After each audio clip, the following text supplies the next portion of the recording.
and the Speaker. You have Pelosi, Schiff, and Nadler. What do they have in common? A lot of things. They talk about the rule of law. They come from sanctuary cities that nullify federal law, and they support that. They obstruct ICE and law enforcement. They reject our immigration laws, and now they're talking about the rule of law. They don't believe in the rule of law. The Constitution's the law of the land, not any of these potentates that run these committees, and not Nancy Pelosi. It's the president's duty to uphold the Constitution, not a rogue House where the Democrats are in control.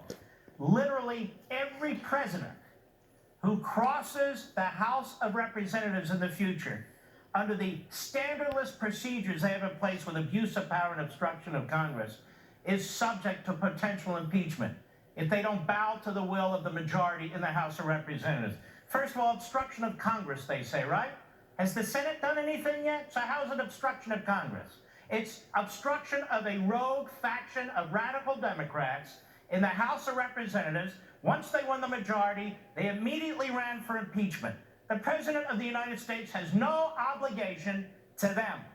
Abuse of power they talk about. When the President of the United States, like every past president, even since George Washington, has fought to protect the office of the presidency against a Congress that is out of control, that demands his innermost information from his innermost witnesses, individuals who report to him. And he goes to court, and they say that's obstruction.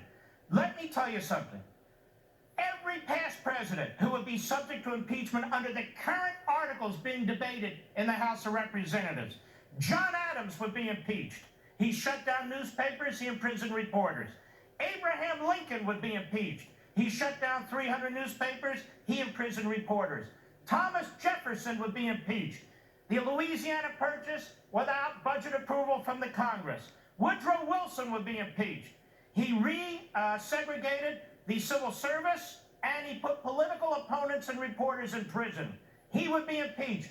The great FDR would be impeached. Internment of Japanese Americans, Italian Americans, German Americans, took their property, took their homes, used the Internal Revenue Service against the Philadelphia Inquirer owner, against the Gannett owner, used the IRS against his political opponents like Huey Long.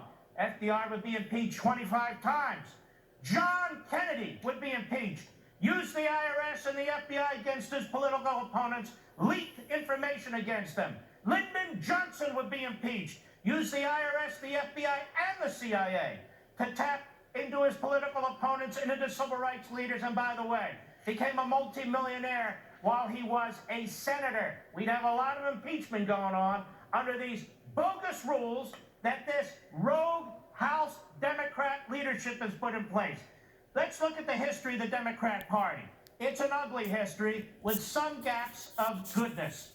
The party of slavery, the party of segregation, the party of Jim Crow.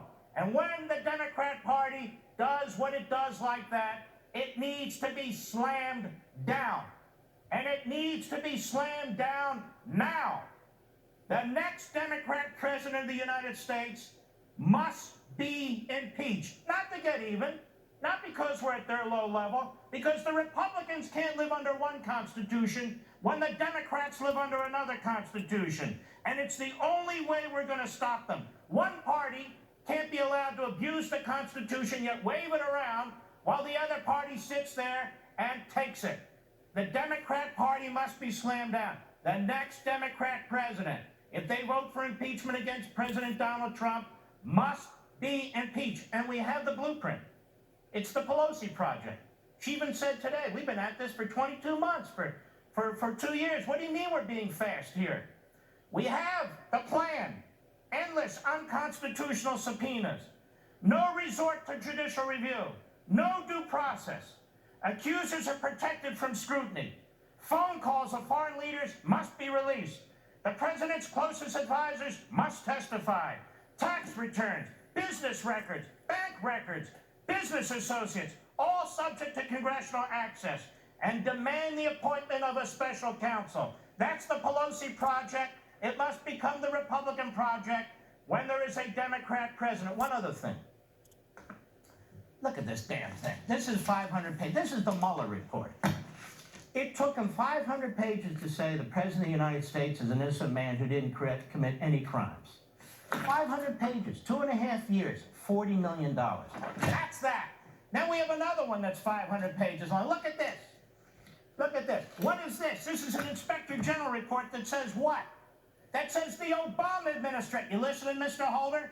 The Obama administration spied on the Trump campaign, tampered with evidence, repeatedly lied to a federal court, the FISA court, to get bogus warrants 4 times renewed, used a dossier paid for by the Clinton campaign and the DNC that they knew was bogus, and that they used all of this, lies and crimes, to get this, a special counsel report that says your president of the United States is an innocent man. Donald Trump is upholding the Constitution.